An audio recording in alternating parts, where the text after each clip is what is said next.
Hello friends, मेरा channel pregnancy related video में आपका फिर से स्वागत है। फ्रेंड्स, जब हम कंसीव करने की कोशिश करते हैं और कंसीव होने में दिक्कतें आती हैं, टाइम लगता है, तो हमें बहुत सारी सलाह हमारे फ्रेंड्स डॉक्टर्स देते हैं। और कंसीव करने के लिए हमें क्या करना चाहिए, कितना समय लेना चाहिए, कौन सी पोजीशन इस्तेमाल करनी चाहिए, ये सारी जानकारी देते रहते हैं। तो अब हम इस वीडियो में जानेंगे कि कंसीव करने के लिए सेक्स के बाद कितनी देर तक लेटे रहना चाहिए।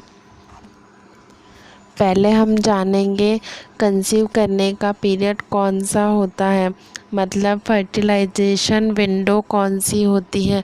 जब ओवल्यूशन हो जाता है उसके बाद 12 to 24 आवर्स तक हमारा अंडा जिंदा रहता है और उस टाइम पर फर्टिलाइजेशन हो गया तो उसका भ्रूण बन सकता है। लेकिन जब हमारा इंटर कोर्स हो जाता है तो स्पर्म पहले वजाइना में डिपॉजिट होते हैं, उसके बाद गर्भाशय के मुंह से ऊपर चढ़ते हैं और यूट्रस में ट्यूब में बने रहते हैं। ये स्पर्म फीमेल गर्भाशय में 48 to 72 आवर्स तक जिंदा रहते हैं, यानी कि उनका फर्टिलाइजेशन रोटेशन 2 से 3 दिन तक अच्छा रहता है। मतलब ओवल्यूशन के पहले 3 दिन और ओवल्यूशन के बाद 1 दिन, ये 4 दिन प्रेग्नेंट होने के लिए महत्वपूर्ण दिन होते हैं।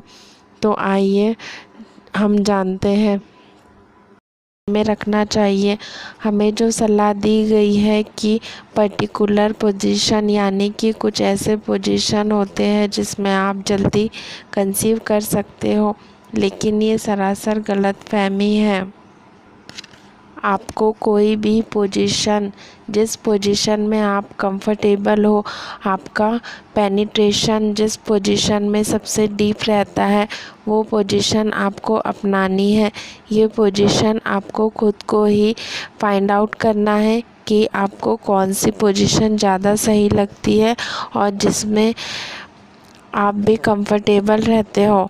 हमारा पेनिट्रेशन भी डीप पेनिट्रेशन होता है, इसलिए आपको उन सारी बातों पर विश्वास नहीं रखना है कि पर्टिकुलर पोजीशन में ही आपको इंटरकोर्स करना है जिससे आप प्रेग्नेंट हो सकते हो। और दूसरी महत्वपूर्ण बात, इस पीरियड के दौरान जब आपका सेक्स हो जाता है तब वजाइना में स्पर्म डिपॉजिट हो जाता है। तब इस स्पर्म में मिलियंस ऑफ स्पर्म होते हैं और बाकी सारा प्रोस्टाग्लैंडिन फ्लूइड बैक्टीरिया होते हैं। इनमें से सिर्फ स्पर्म को ही ऊपर गर्भाशय में चढ़ना होता है। जो मिलियंस ऑफ स्पर्म इंटरकोर्स के बाद वजाइना में गिरते हैं, उनमें से सिर्फ 1000 ऑफ स्पर्म भी यूट्राइन कैविटी में चले जाते हैं और बाकी सारे स्पर्म फ्लूइड बैक्टीरिया के साथ वजाइना से बाहर आ जाते हैं। जो 1000 ऑफ स्पर्म जो ऊपर चढ़ते हैं, उनके लिए यूट्रस के मसल्स के जो कॉन्स्ट्रक्शन रहते हैं, वो जो खिंचाव रहता है, वो उनको ऊपर लेने में मदद करते हैं और उसके साथ ही ट्यूब की जो सक्षम मैकेनिज़्म रहता है, उससे वो स्पर्म ट्यूब के अंदर खींच जाता है। और हमें ये भी याद रखना है कि ओवल्यूशन के बाद ओवरी से जो अंडा निकलता है, यानी कि बीज जब बाहर आ जाता है, तो फैलोपियन ट्यूब्स उस बीज को अंदर खींच लेती है और ये बीज ट्यूब की जो एम्ब्रियोलरी पोजीशन जो रहता है, यानी कि थोड़ा बड़ा भाग रहता है, इसमें ये बीज स्पर्म के लिए वेट करता रहता है।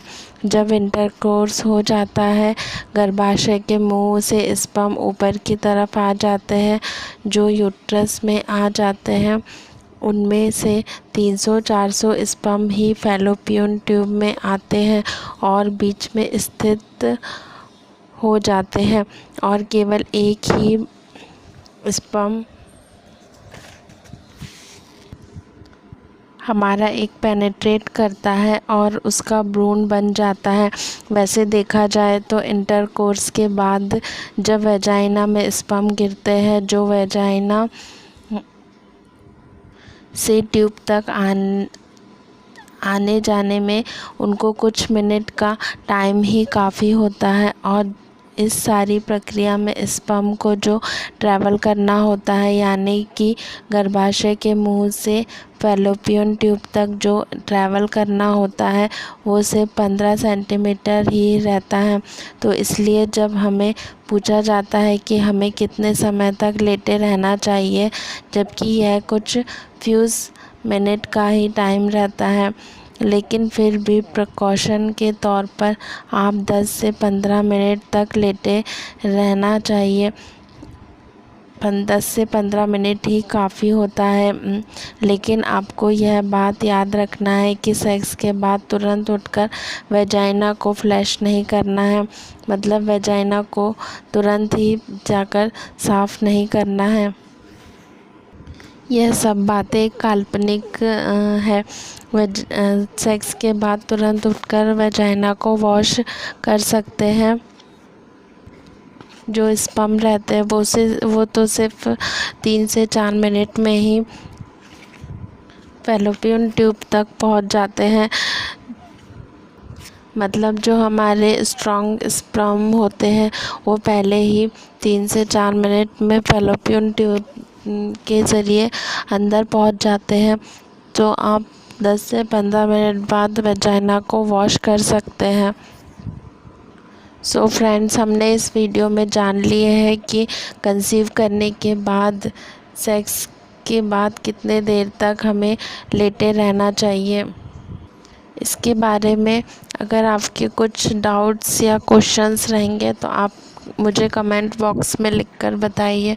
अगर आपको मेरी ये वीडियो पसंद आई होगी तो चैनल को लाइक एंड सब्सक्राइब करना। Thank you so much. मिलते हैं नेक्स्ट वीडियो में। Bye bye, take care.